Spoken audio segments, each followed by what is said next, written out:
Şimdi buradan bir de pazara gidelim. Pazar burası değil mi? Yes.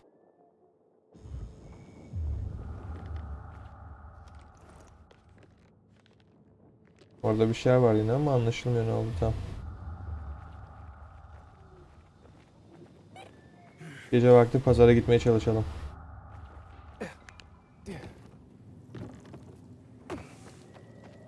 Hatta bilerek bir kovalamaca başlatalım. Komik olur.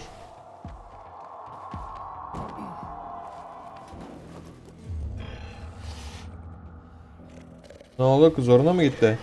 Oh yeah. Koşaydın.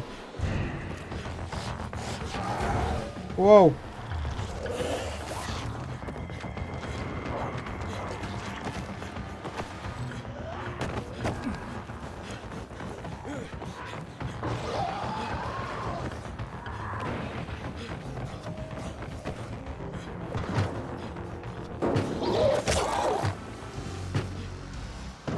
Yanlışlıkla bir yere girdim ama nerede olduğunu ben de bilmiyorum.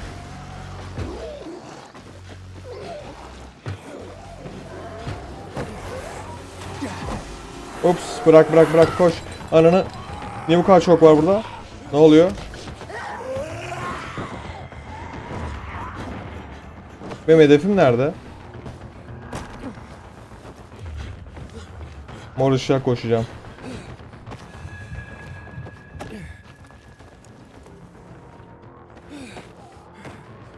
Ben buraya gelmeye çalışmıyordum ama.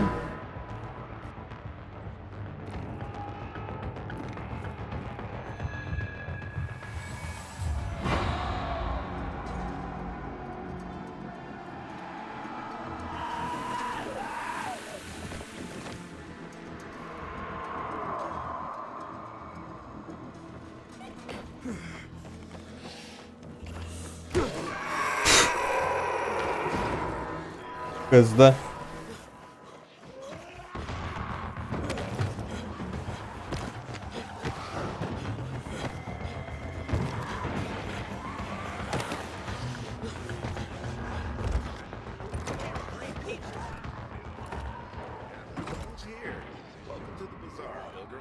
Ne haber? Dostum gittikçe ustalaşıyoruz bu işte. Şimdi biraz ticaret yapalım. Boşuna mı koşturduk, para kazandık o kadar. Ne haber dostum? 1980 altın değerinde değerli eşya toplamışız. Yani. Sen ne satıyorsun? Benim elimdekinden daha zayıf silahlar satıyorsun. Çok ayıp, çok ayıp. Neyse gel sen çürük eşyalarımı satayım. Sağlamlarına 1 altın veriyordu. Ürüne 8 veriyor. Ticaret. Bunu da. Canı bitmiş neredeyse. Al ya 110 altın veriyor al. 110 altın az değil ki. Benim de bayağı bir fazlalık bir şey var. Pantolonlardan hangisi daha iyi bakalım. İyileştirme etkisi, takat bedeli, hasar direnci, parkur XP, hasar, can yenileme hızı. Tamam bunları alabilirsin. Ayakkabılar. İyileştirme etkisi, hasar direnci gündüz, hasar direnci gece, takat bedeli parkur, hasar, parkur saldırıları, can yenilenme hızı. Gerek yok. Bu ayakkabı her türlü daha iyi bu arada. Evet, bu ikisi aynı zaten. Bunları satalım. Bunları satalım. Bunları satalım. Yerine giysin Aiden bebeğim. Gözlük mözlük de vardı satabileceğimiz, onları niye göstermiyorsa. Neyse paralandık baya. Hey ihtiyar. Aynen yükselt şunu. Kumarazlı kupası. Kumarazlı kupası. Buna edinmek lazım bir tane. Bunu 3 level yaptık, güzel vurur şimdi. Bunu bir level attırabilsek. Bunu da şu yapabiliyoruz. İlacımızı güçlendirebiliyoruz. Tamam.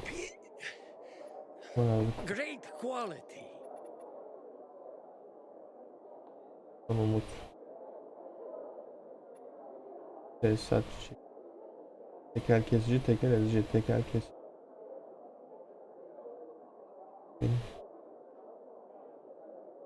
500.000.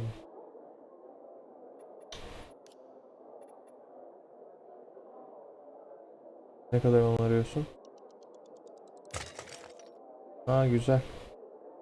Tamam bu silah fena değil çünkü şu an için. İyi ihtiyar, güzel.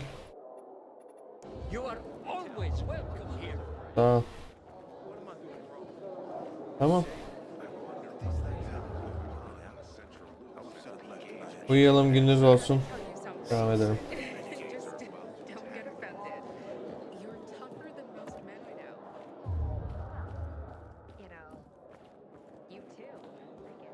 Kaset. Karl'ın günlüğü 2. Uyuyalım şu.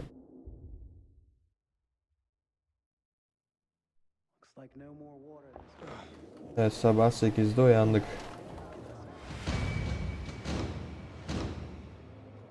Güzel, gece bonuslarını da aldık. Çünkü ölmedik.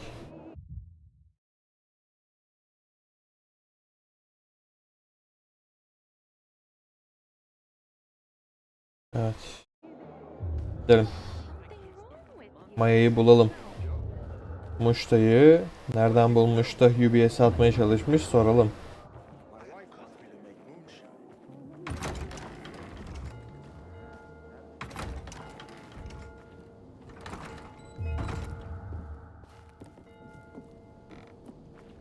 Bu da sanat değil mi? Bunun kutusu nerede? Kutusu.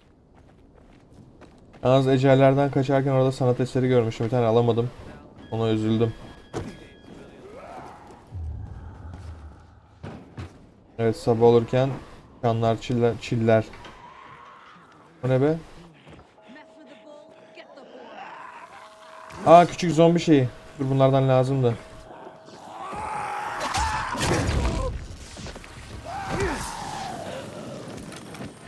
Küçük marazlı kupası. Tamam.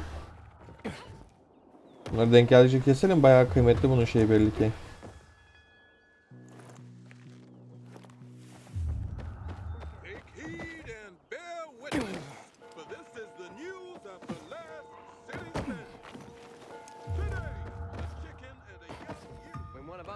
They barely notice. But when the commander is killed, they turn the place upside down. Somebody kill it! Bunun yardıma ihtiyacı var.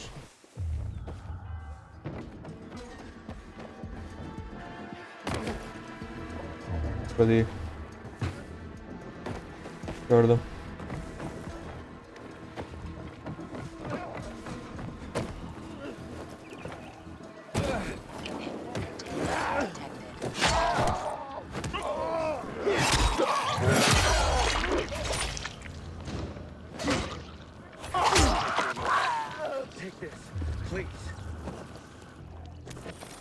Sağ ol afetzede kardeş. Köpüyle karıştıramaz öyleymiş ya.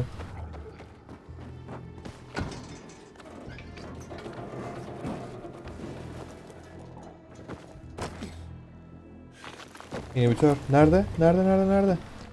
Hemen alalım.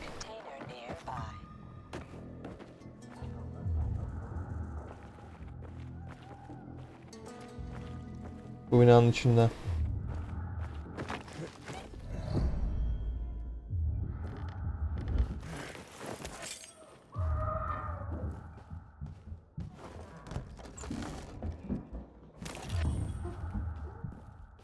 Çok ses var binada.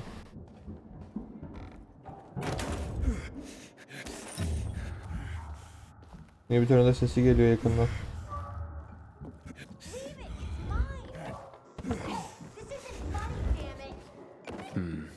Burada.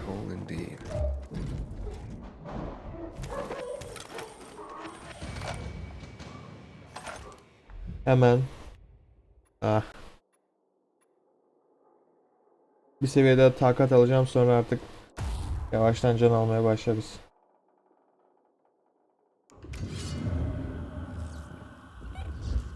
Takat hepsinden önemli.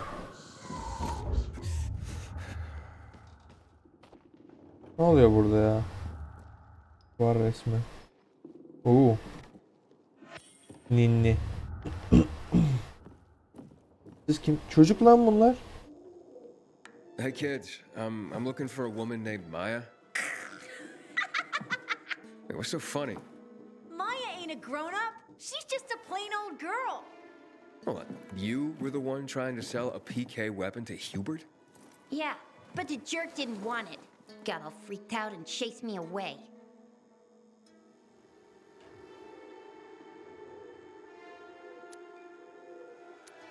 How did you get a hold of a peacekeeper weapon? We all found it. Was wandering around with these punks and ran across a corpse. Happens a lot. He was totally dead. We searched him, and I took the brass who's a Watsits cause I figured someone would pay a pretty penny for him.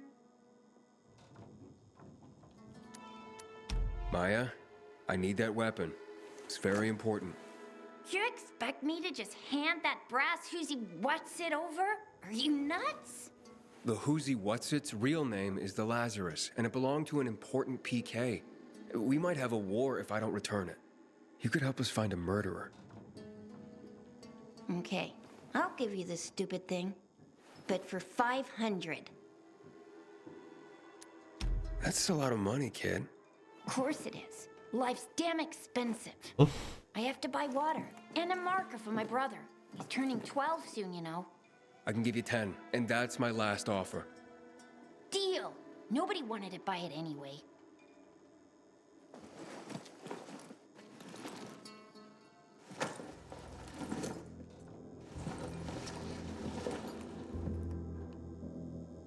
$100 falan verseydik çocuğa bari, yazık. 10 ne? Gerçi çocuk ne yapsın o kadar parayı? Ama kardeşine bir gösterge alacakmış. Finders, keepers, losers, weepers. Evet. 41 metre mesafede bir tane daha var diyor. İnhibitör. Onu da almak Back lazım. up. I have the Lazarus. Cool. Get your ass to Eto with it. It'll make the perfect birthday present for him. Though I have no idea when that prick was born. I'll be near metro station. Okay. Karanlık bölge var galiba burada. Başka yerde olmaz o. Şu zombi gel.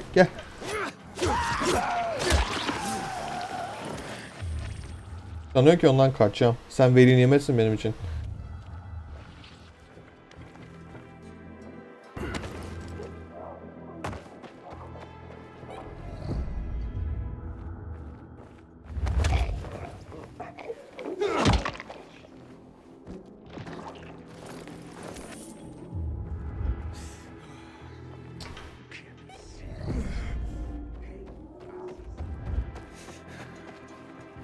Inhibitor container detected. Inhibitor container. Anomali var burada. Gece gelirim bir daha. Heitor'la konuş. Anomali kesecek kadar güçlü değiliz aslında şu an. Ya yapmayı bilseydik. Burada anomaliler var. Uçuyor bunlar. Baya böyle sıkıntılı yaratıklar. Bak şu aynı. DAÖ anomalisi. Bunun dışından bir yerden kalkıyor, uçuyor, buradan uçuyor, oraya uçuyor, buraya uçuyor. Bu mızraklar aşırı iyi. Bak. Kolu koptu. AOE mantarı.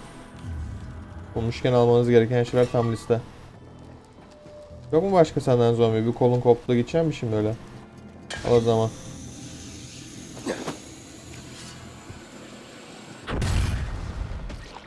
Ne oldu?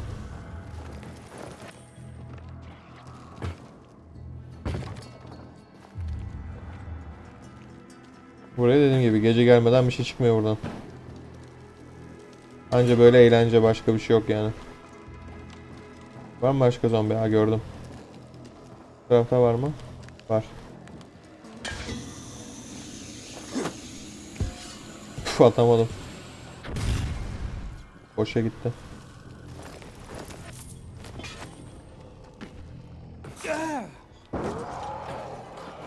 Inhibitor container detected.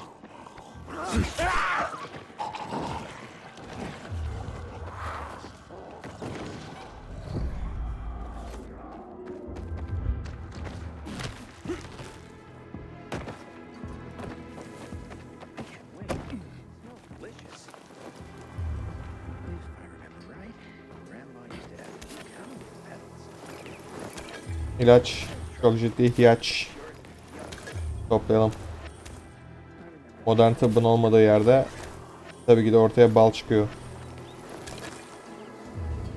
Bal, papatya, lavanta. Başka da bir şeye ihtiyacınız yoktur. Ve antibiyotik niyetine sarımsak.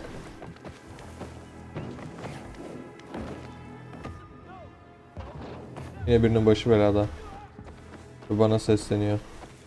We were born smelling and we'll die smelling. Oh, you're always so negative about things, Naira. Because you don't understand me. No one understands me. And what I'm doing is the essence of survival. The essence of survival? What are you talking about? Want to find out? Just close your eyes. What do you perceive? Oh, something stinks. Exactly. The smell. Impulses going straight from the senses to the limbic system, triggering an emotional response. Memories.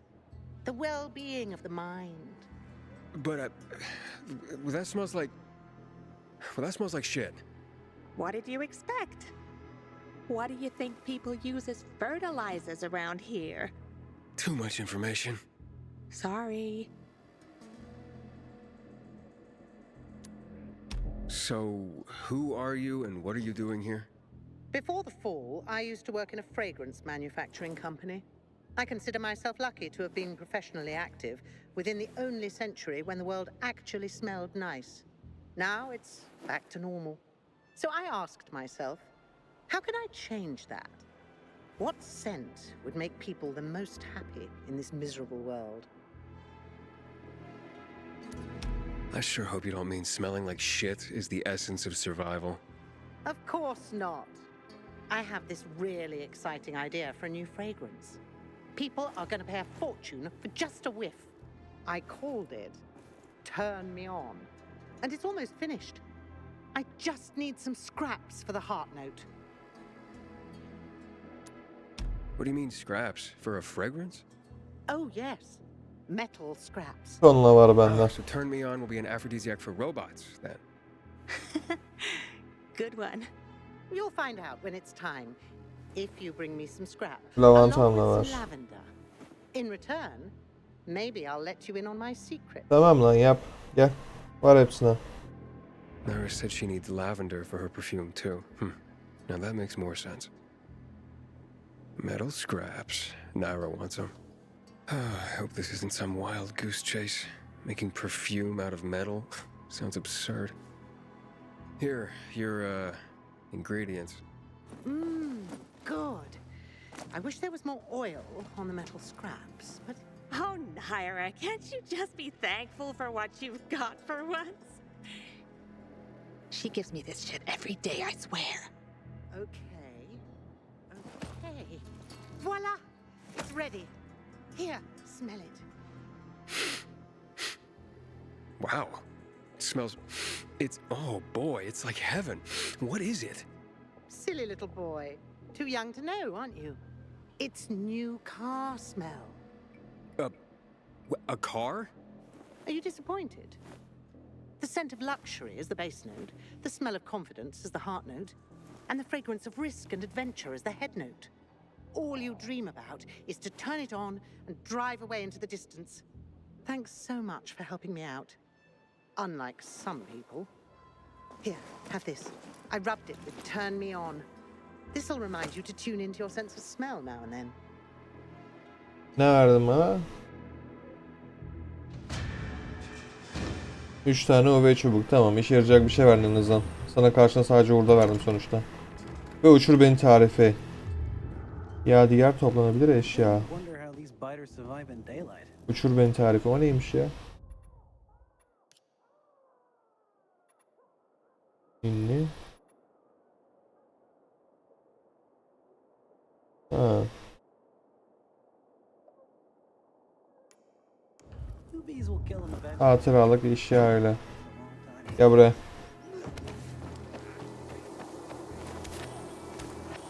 Verdiğimin 10 katını geri alıyorum şunu. Yine birinin yardıma ihtiyacı var. Dayan vatandaş, geliyorum.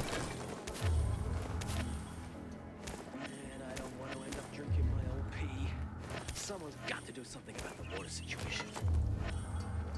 Var mı başka bir şey? Sanırım yok. Evet. Kimin yardıma ihtiyacı var? Aiden ne yapıyorsun ya?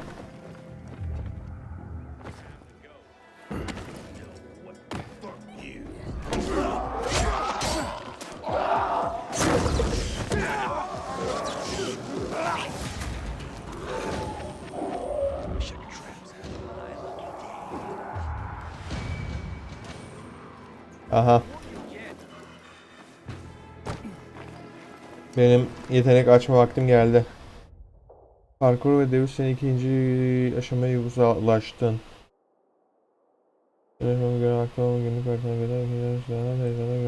İkinci level 2 olduk. Efsane yükseltmesi. Bu da çok güzel özellik ama şu an için bu öncelik. Sağ koluma kramp giriyor şu an. Pozuma. Aha gel.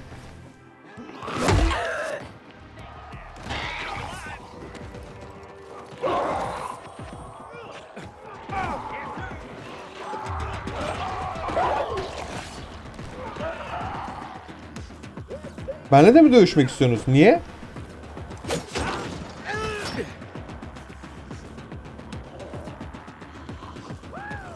Eşkıya bunlar herhalde.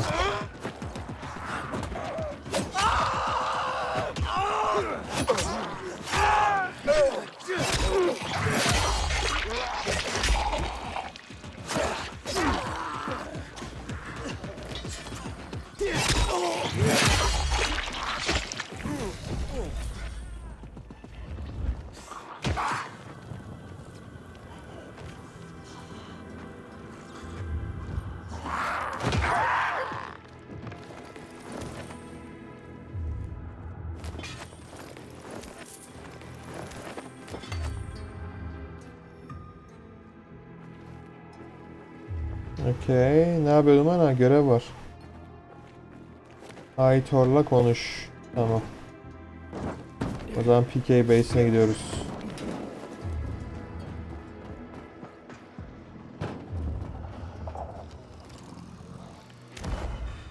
İzbanlık var.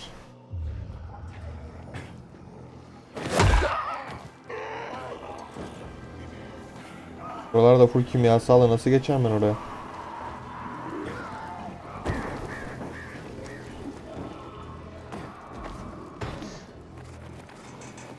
Tamam. Baksana şunun tipine.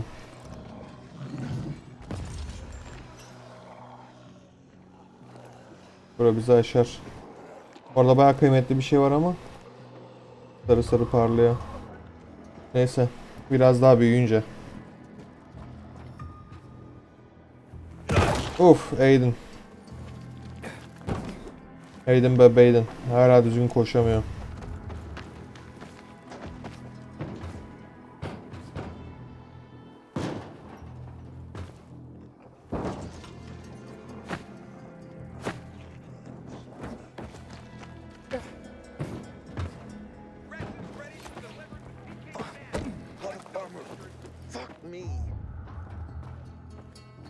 Good day, citizen. Then 16 more steps, turn left.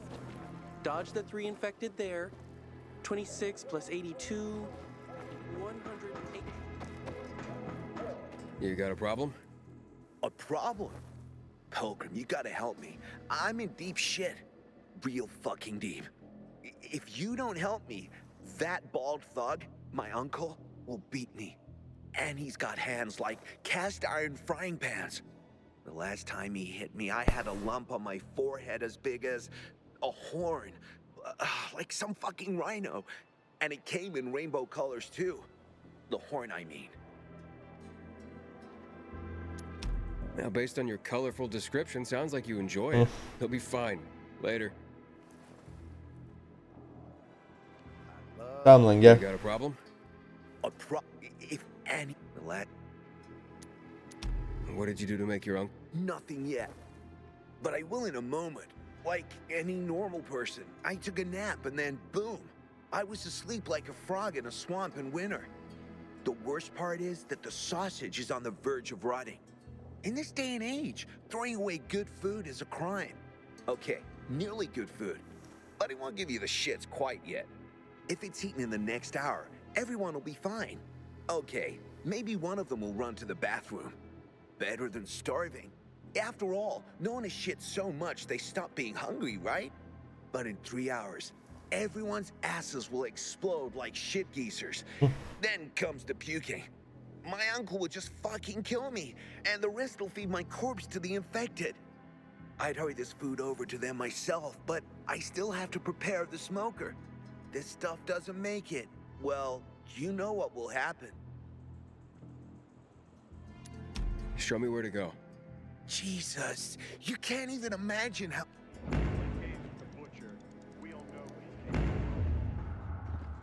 Pilgrim, that meat ain't for civilians. You hear?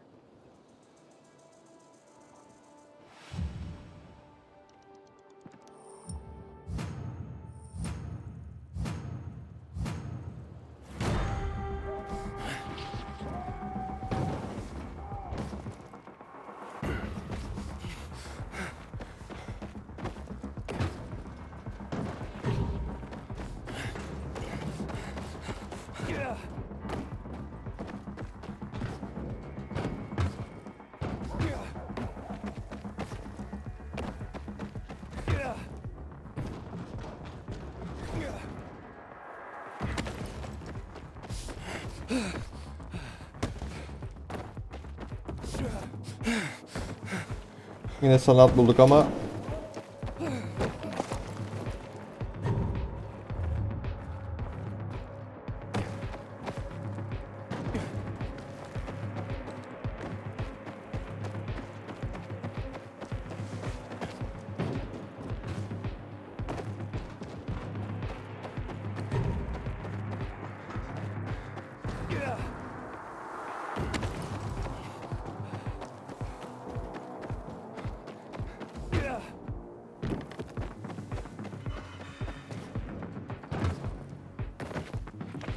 hadi oğlum.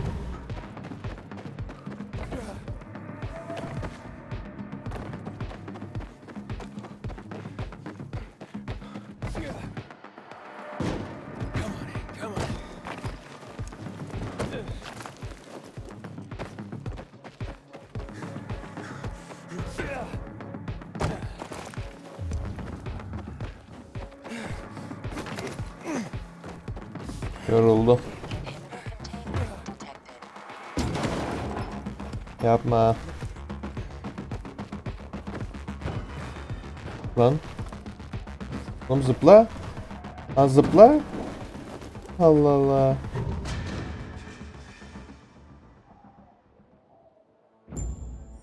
Altın madalya. Vay vay vay vay vay. Ben mi fazla iyi oynuyorum yoksa oyun mu fazla kolay? Sanki ben biraz fazla iyi oynuyorum.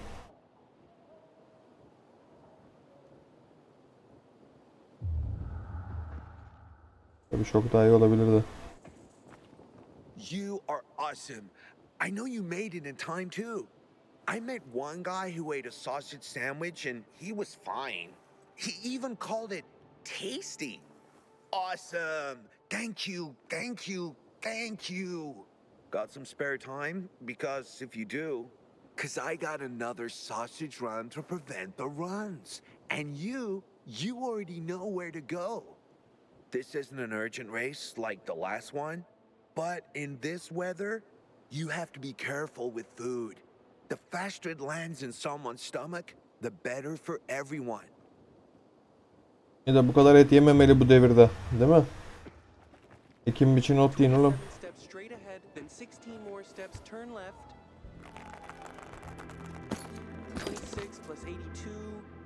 Vay. Tamam, gidip Aitor'la buluşalım. Gece görevi için daha sonra geliriz.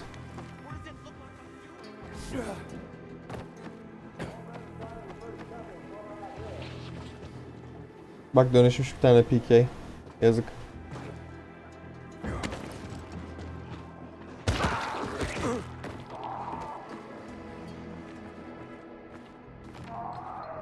Gel. Gel. Bunun masa ayağı var elimde.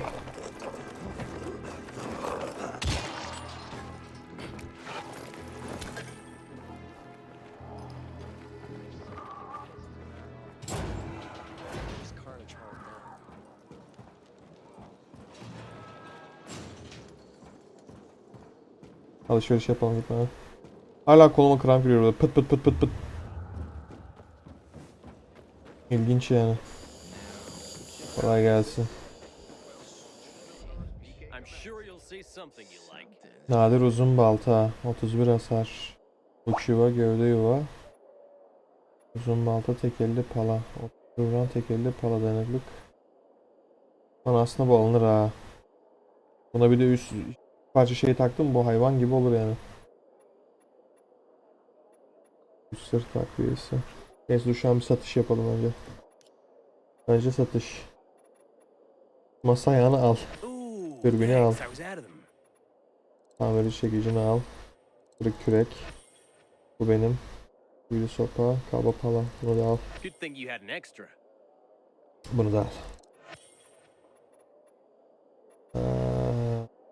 790 altınlık değerli eşya varmış. Onları da verelim. Almaya değer mi?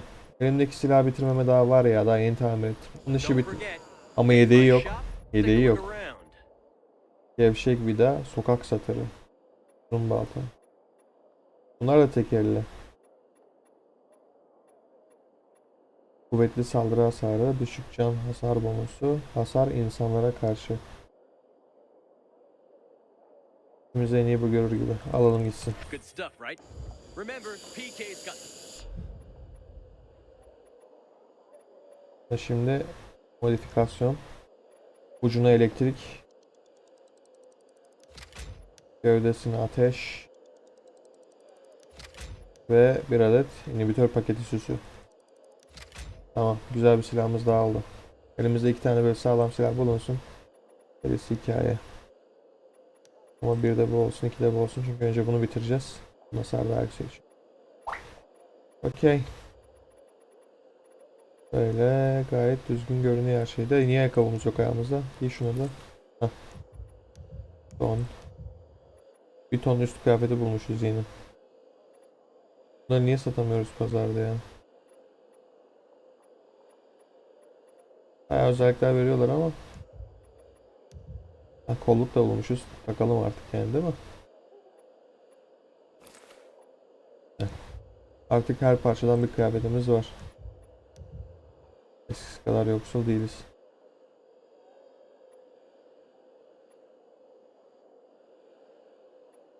Yalnız bu daha iyi sanki. Sadece can yenilenme hızı 5 değil 1.4. Ama fark edilme süresinde afet sezgisi menzilini arttırıyor. Ver bunu ya. Tamam. Pilgrim, we spotted Just say what specials you in the want. neighborhood. Keep your eyes peeled. Bana azıcık. Enjoy your new gear and good health. Sağ ol.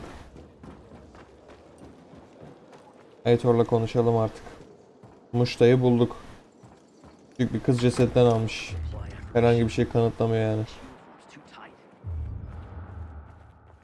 Pilgrim, joining us anytime soon?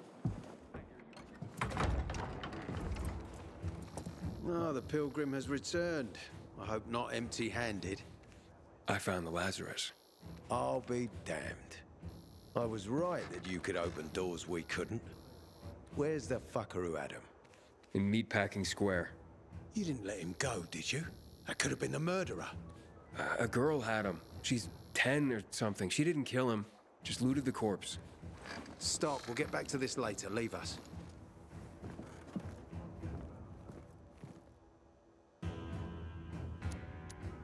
It looks like a constellation on your arm. Those are rank tattoos. When we ran low on resources, tattoos eventually replaced medals. They show our hierarchy. Like in prison? Prison or military, it's all the same. There's always a pecking order. Bu doğru. I did what you wanted. It's your turn.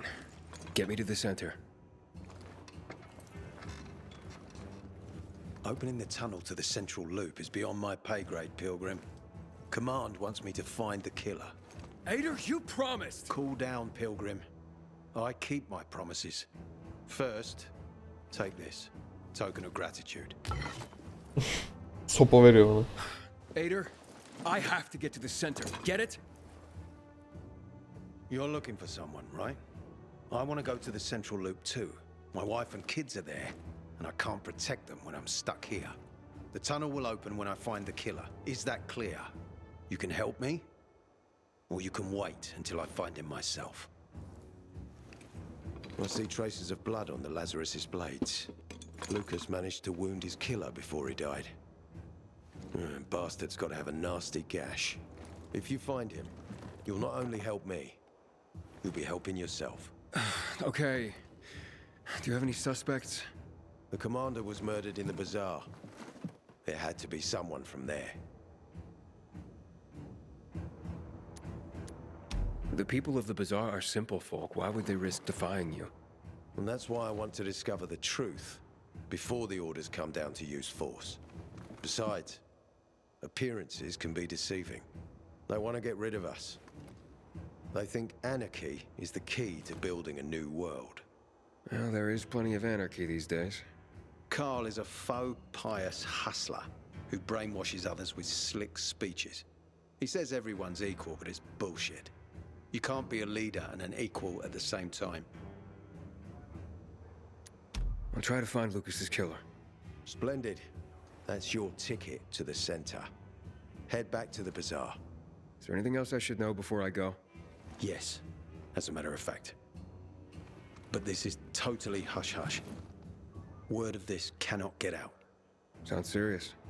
Whoever killed Lucas took a little trophy. Carved his tattoo right out of his bloody arm. They cut into his corpse? That is seriously fucked up. Yeah, seriously. Men found out Lucas was desecrated like that, they'd lose their shit. And it would be total war. I'm telling you this because if you find that little trophy, then you found the sick fuck who killed Lucas. Got it. I'll head out right now. Adamın cesedinden derisini üzmüşler. Hatıra olarak. İnsanlar manyak dostum. İnsanlar manyak. PK rules must be enforced. Otherwise, civilization will go to shit again.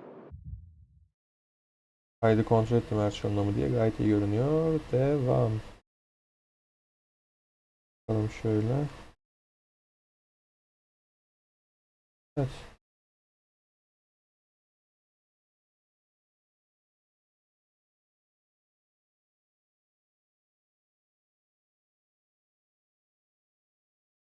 Tamam.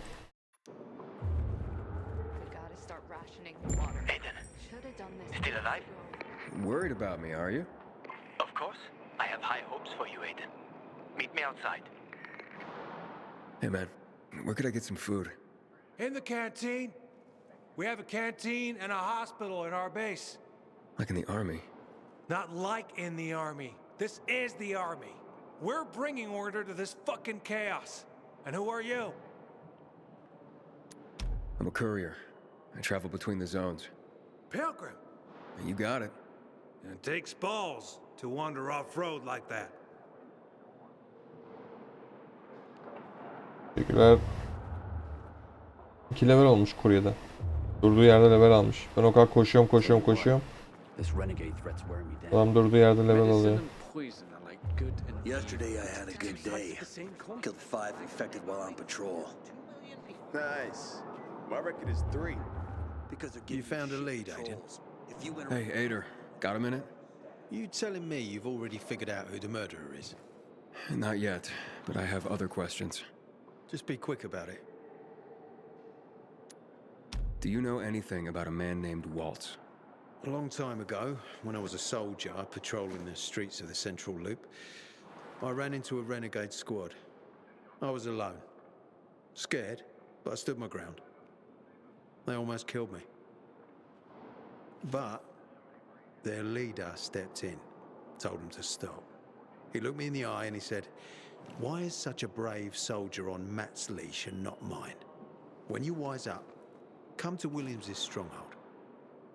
He gathered his squad and then they were gone. It wasn't until later that I found out it might have been Waltz. He wanted to recruit me. Was Commander Lucas a good leader? Too good. Sometimes I even wish he wasn't so competent. What do you mean? You know, he's a tough act to follow. You mentioned you wanted to go back to the Central Loop because of your family. Yeah, they're everything to me. You know, since Lucas's case got stuck, I've been wondering, is it possible that my obsession with getting promoted, taking more missions, that I neglected my family? Never mind. Almost everyone under my command has someone in the Central Loop. Everyone wants to go back there. Hoşça kal Aitor. Verdiğin bilgi için teşekkürler.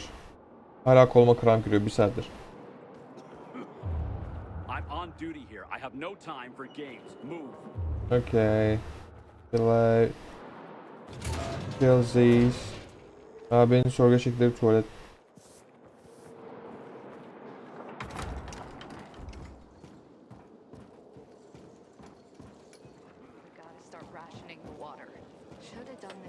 Buradasın. Peter wants me to find Lucas's murderer. Only then will he help me get to the center. Not doing his dirty work. Well, that's no surprise. He told me to start with the bazaar. Figures. PK and the bazaar really hate each other. Only two people matter at the bazaar. One is that overblown preacher, Carl. I know that. Who else is there? Sophie, his right hand. She has a way with the bazaar's more rebellious souls. Helps him keep control. There's also Dodger, a local gangster. He knows what's going on, and about the bandits led by Joe. But they're afraid of the PK. Okay, I'll talk to Sophie and you look into Carl, unless you prefer the girl. Sophie? She's not really my type, you know? And headstrong. You'll see.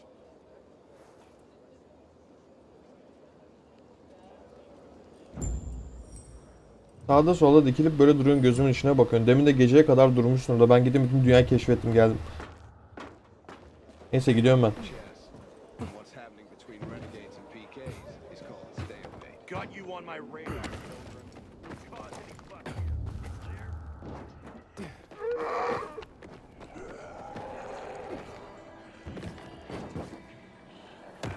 Ups.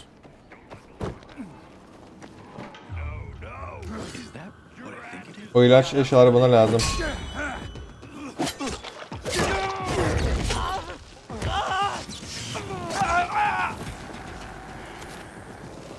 Ha, küçük zombiler de hani geliyorlar. Hemen gelsinler.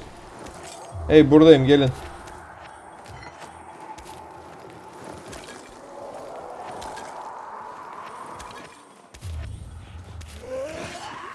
Gel gel. Ayağım takıldı. Oğlum çık şuradan.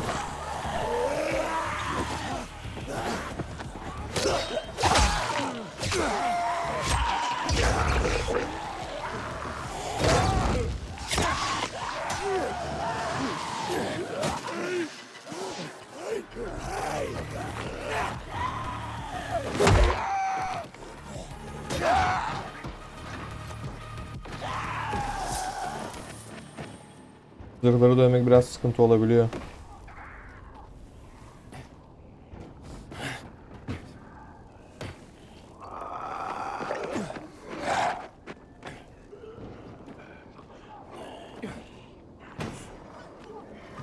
Hala çok zayıf Aiden ya.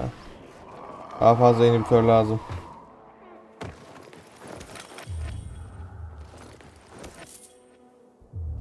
Yine koluma kramp giriyor. Güzel. Arazi kupalarını topladık. Lavantaları topladık. Kuş tüylerini topladık. Oo, çok bereketli geldi bu çatı.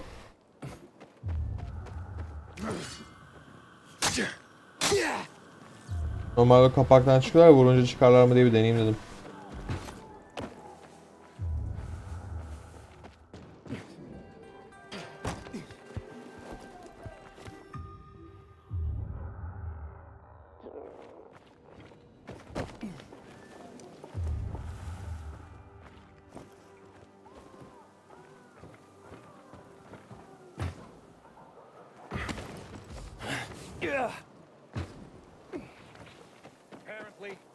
can't go through the tunnel either. Ünlü duvara bakıyor. Prisoners in our own home. Take heed and bear witness, for this is the news of the last sitting session.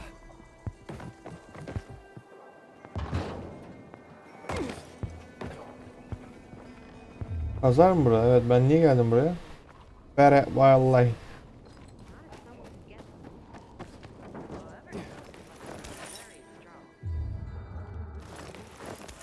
İnsanlar otobüste ölmüş. Otobüste nasıl yakalanmışlardır acaba?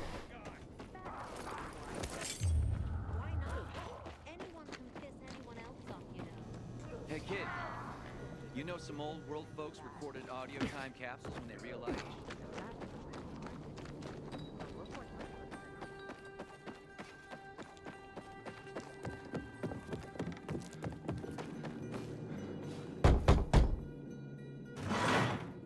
Hey, who the fuck are you? Lan niye bu kadar gerginsiniz? He ain't PK. How do you know? They're creeping around here all the time. He's that outsider, the pilgrim. What? He's from outside the walls. Well, fuck me. I don't know what brings you here, but watch your back, Pilgrim. And stay away from the PKs. They ain't no one's friends. This time with a biomarker.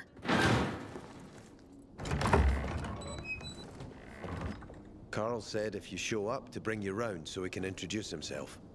What a nice change from wanting to hang me.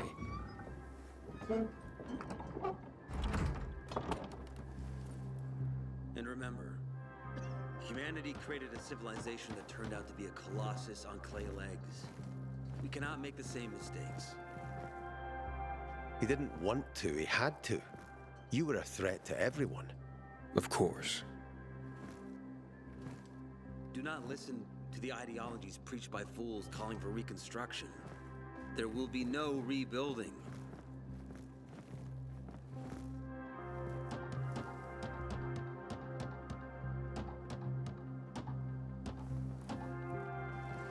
Who would have thought? A pilgrim in the bazaar. Welcome. Yeah, I'm still alive, despite your best efforts. It's clear to me you're holding a grudge. But if you were in my shoes, you would understand. We are responsible for the safety of our community. And we treat this seriously. That's why we did what we did. I hope you can forgive us. So, pray tell, what's it like in the outside world these days? Bad, and getting worse. Settlements are shrinking in size and number. I'm afraid soon there will be nowhere else to go. Doesn't surprise me, son. Humanity must reach the bottom in order to rise again. And this is why we are here. Any more news? Not really. But why don't you tell me more about your people? We are called the people of the bazaar, simply because of where we live. But who we are truly are free people. Free from lies, free from money, free from religion, wars, politics, and the dark cloud that has blanketed the earth. That sounds great. Too good to be true, in fact. Oh, we have our challenges. Water is scarce, for example. But with courage and patience, we will someday create a paradise. Well, you seem almost thankful for the collapse of civilization. It was as tragic as it was inevitable. Consumerism, belief in the almighty dollar led to this catastrophe. So, we here strive not to make the same mistake twice. It would be a crime. We want to create a new order based on social bonds, on family and community. A society where people support each other and adhere to justice. No need for the police, military, or false authorities to shoot those they are meant to protect. We have a place for everyone. But let's get back to your stories. Is gossip all you want from me, Carl? No. But you came from outside, and you're walking around my flock. So, to set things straight, I need to know if you're a sheep or a wolf. What are you then? I'm not really a fan of this metaphor. Ah, yes. I see. Pilgrims are not people of metaphors or poetry. They prefer to act. Yeah, about acting. I'm looking for Sophie. Are you? And why, pray tell? I need to ask her about Lucas's death. Oh. Why would a pilgrim care about PK business? What's in it for you? But let's say a man's death should be another man's concern. Isn't that what separates us from the infected? I guess you have a point. Lucas's death is our concern as well, but mainly because we are the prime suspects. I have never hidden my views on the Peacekeepers. The old world fell because of people like them. Greedy, power-hungry fascists.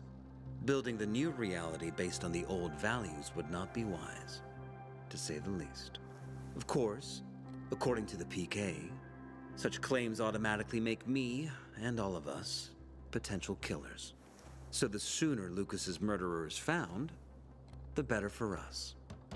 Go that way. You'll see a giant of a man. That's Herman, Sophie's bodyguard. She won't be far. But just to be clear, I'd be surprised if she knew anything about it. Sophie is a fighter, not an assassin. Yeah, thanks for the heads up. I'll see you around, Carl. How dare they close the passage to the center? We are free people. How are you?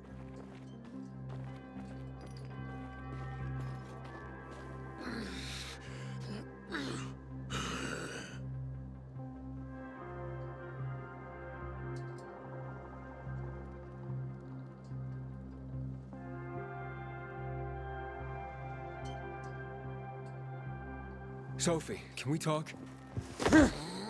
Don't hurt him, Herman. Let him talk.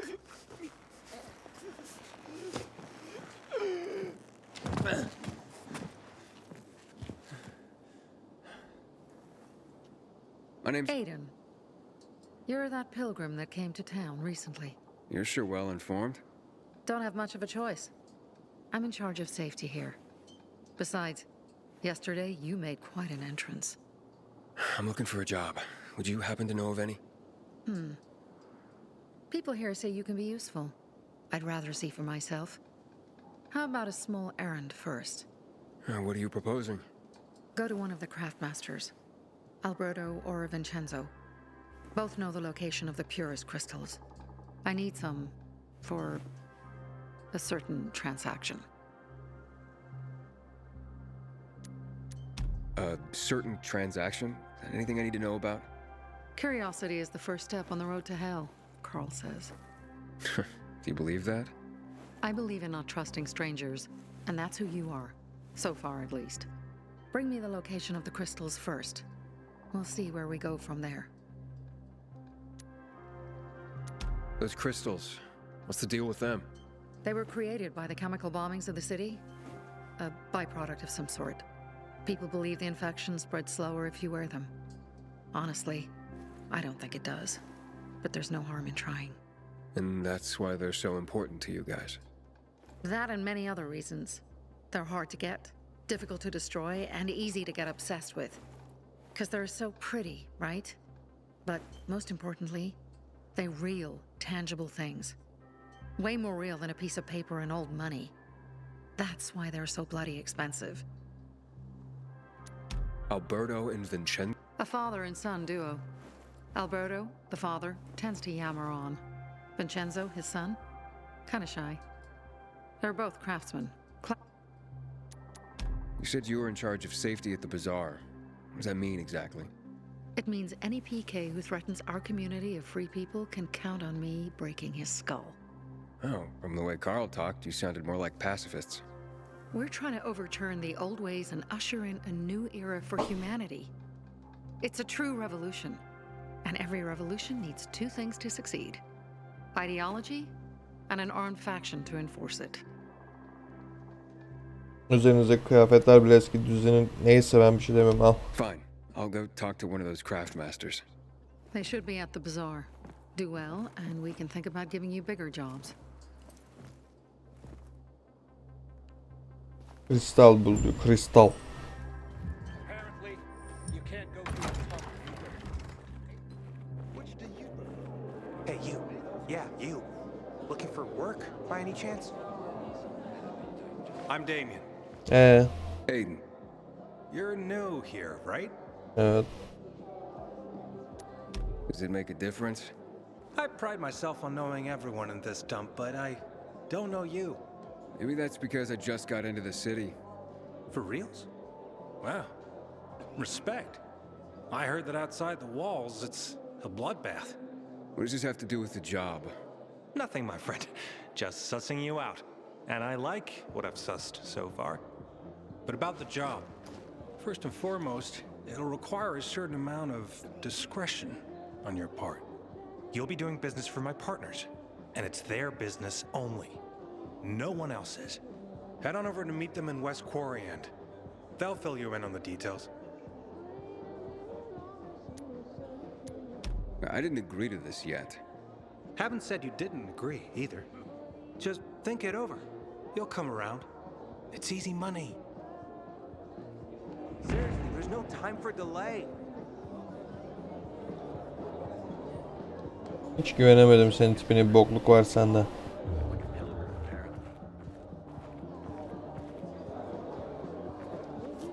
Şey değil mi? Aynen.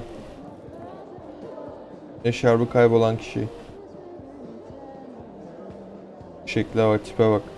You look anxious. Look, Urban, your nosy friend's back. Found a job? No luck yet. It's not about luck, kid, but about character. Like yours? Ballsy. Okay then. What does your hungry soul crave? Someone like you must know a lot. Out of modesty, I won't deny it. And maybe a little bird told you what might have happened to Lucas? You know, I heard a pilgrim has come to the city. Very nosy. Grills people about stuff. Gets in the way. Sounds a lot like you. It can't be a coincidence. Sure it can. I don't believe in them. You know anything about Lucas or not? Well, that kind of information is expensive. You can't afford it. I could work for it. You got any work I could do? Leave your CV with my secretary and we'll get back to you. Come on, don't fuck with me. I'm serious. You barge in here like you own the place. Takes coconut-sized balls. Gel dövüşelim hadi. That's my kind of man. Or should I say, pilgrim. Okay. I might have a small errand for a tough guy like you. Take care of it, and we'll see whether you're worth knowing. What do you need? Minor thing. Need you to check in on a guy who's late delivering my order. Been incommunicado for a few days now. Might be trying to avoid me. He usually doesn't keep me waiting. No one does. Who's the guy? Hubert. Half-assed Hubie, we call him. Met him. Lives up to his nickname. Need you to find out what's up with him this time. Okay. I'll come back after I've spoken to him. He lives in the tallest building on the edge of Trinity Court, opposite the bazaar on Horseshoe. You can't miss it. But getting to him is another story. Why? Hubert's not just a fence. He makes money where he can, and now he's hiding from half the city. He's super paranoid. Lives like a rat in a maze to keep himself safe. You'll need to climb up and find one of his secret passages to get in. I can handle it. When you're there, give him the password Sayonara, so he knows I sent you. Got it. Bir de mafya için çalışıyoruz. Sanki yeterince bok yaptığımız yetmemiş gibi. Top sende. Aiden, you came through the Outlands. Any other cities still standing? Evet. Have you seen Ginger the Mohawk? Bastard stole my last bottle. Ayakta kalan başka şehir kaldı mı diye sordu da. Var yani 41 hasar çifteli. Tekerli pala 33 hasar. Arkot palası 33. Tamam, yakın zamanda yeni bir silah alırız gibi duruyor. Yes, a workshop. So where is it? You're not in one now, Alberto. Items. Biraz daha küçük manazi kupası lazım. I hope to serve you again, my boy. Sophie sent me. She says you know where they can find some crystals. Oh, for fuck's... Fuckwits? Who? That fellow... Barney. The asshole's name's Barney. And he asked the same question about a dark zone with crystals. Oh, that's news to me. So where is that dark zone? It's 100... Dad, can I... Oh, please. 100 meters from the metro. There's a big sign. Fashion store. Thanks. My wares are top quality. The others... garbage. How dare they close the passage to the center? We are free people. Don't think so much. Karl'ın günlüğü 3. Buddy? Buddy! Here, boy! Buddy! Hey, mister! Seen a dog anywhere? Pretty big, thick black fur, chases balls like a puppy, but he's pretty old, actually. Nope. I haven't seen any dogs around here. Buddy's a stray, but he shows up here every day to play with me. I take him home, but my uncle won't let me. Maybe one day. Wish I had a dog. They're pretty cool. Cool! You don't know the half of it. I mean, listen to this. Dogs have 112 more bones than people. And a higher body temperature. But Buddy, his nose is always cold. And it's not true they only see in black and white. I have 2 toy balls, and Buddy always fetches the blue one. It's his favorite. Oh, bummer, kid. But I'm in a rush. I tell you what, if I see Buddy, I'll let you know. Thanks. Oh, don't be offended if he runs away from you. He plays with me, but won't go near strangers. I'll keep that in mind.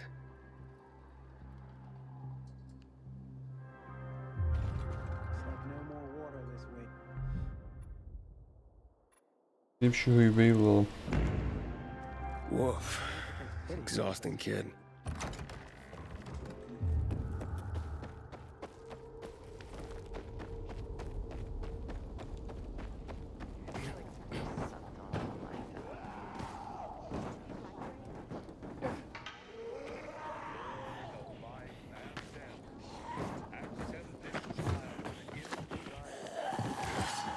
Gel gel. Gel.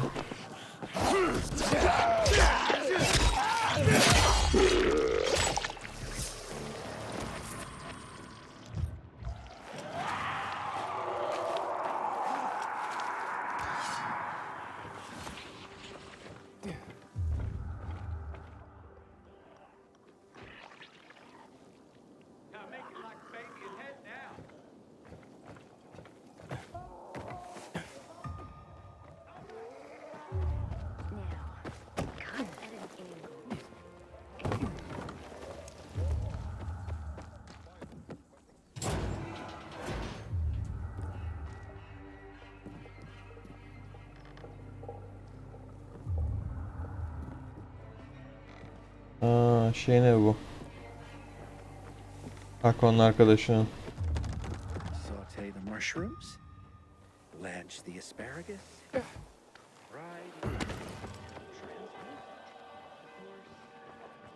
Altımızda bir şey var. Terk edilmiş dükkan. Kiralıkçı kovalama başlatıyor.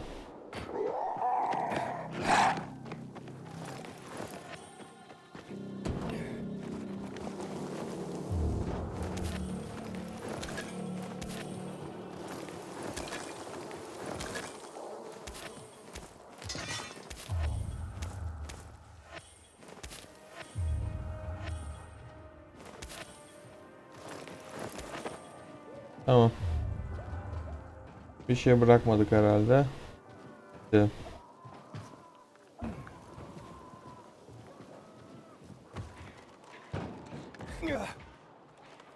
Uf. Evet, çok malcaydı. Çok malcaydı. Yapacak bir şey yok. Nerede bu çocuk? Gidelim.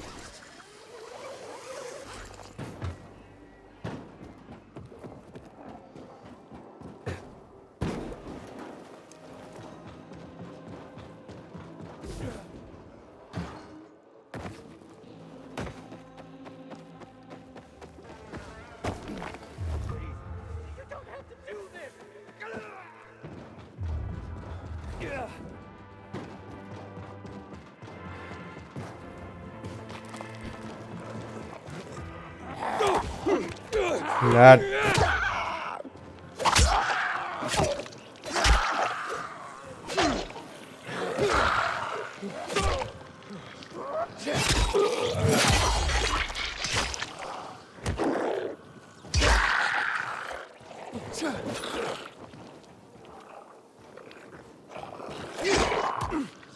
Ya. Boşuna vaktimi çalıyorlar.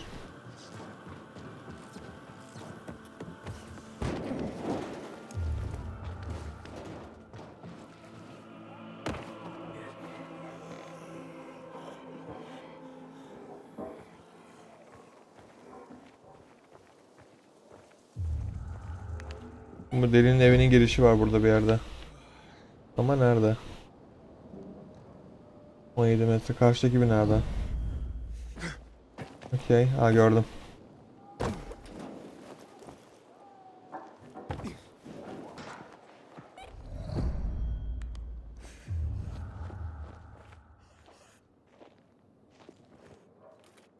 Bu zombilerin arasında mı yaşıyor bu?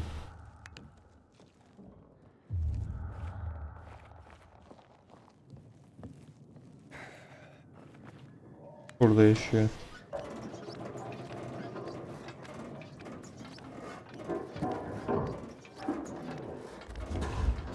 Hello? You again? Adamın evini buldum da. What did I do to you? Let me go, please. Bekle. Evinde alabileceğim bir şey var mı diye bakıyorum. Yok galiba. How'd you find my secret entrance? You call that a secret? It was supposed to be. You're out of luck, though, buddy. I still don't know anything about anything. Dodger sent me.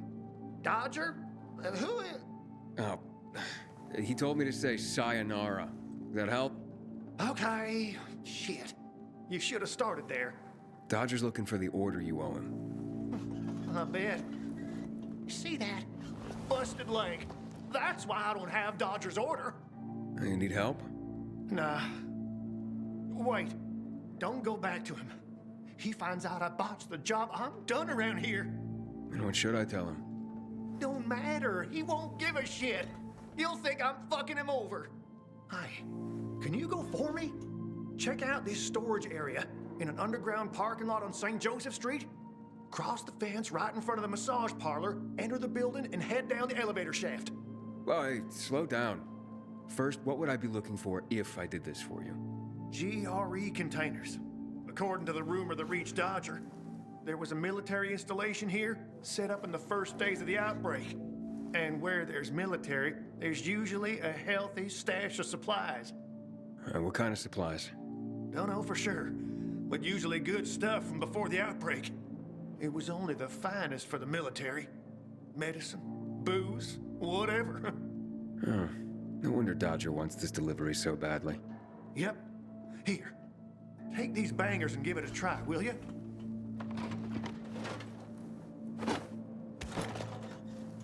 It'd be a big score for all of us, but I'm out of the running now. Literally. What happened to your leg? Got jumped by bandits as I approached the site. If you don't do this, Dodger will kill me. So, this is a military base? Yeah, they sprang up all over the city at the start of the outbreak. The base has a military side and a civilian side. The military side has the good stuff. The civilian side probably has more infected than loot. Look for the military entrance and you can't go wrong. Once you're inside, be careful. Getting to the storage area won't be easy. The setup usually includes generators. Find them to fire up their UV lights. That'll help against the biters that'll be camping out there. Why do you work for Dodger? You need to ask. Same reason as you. We gotta do what we gotta do to survive. Dodger tips me off, or if I find some good stuff, I take a cut. A tiny one. A sliver. You know, vultures, guys, like, it's barely enough to live on, but it's better than nothing, I guess. The worst is when Dodger gives me a bum. That's happened more than once. He's got plenty of guys like me working for him. Okay, I'll be back as soon as I can. Thanks. You're saving my ass by doing this, buddy. But I'd wait till night falls to go with it. I think. Can you stop staring like that? I know what I look like.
Oraya gece git diyor. Orada hiç sığınak manak yok mu açsak?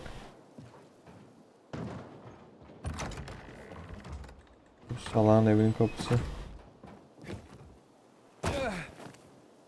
Devi sen çok gizliymiş gibi triplere giriyor. Yani karanlık bölge.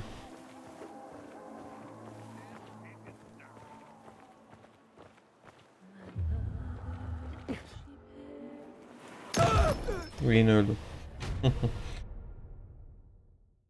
Tamam gece doğalım da bari şu otoparka gitmeyi deneyelim.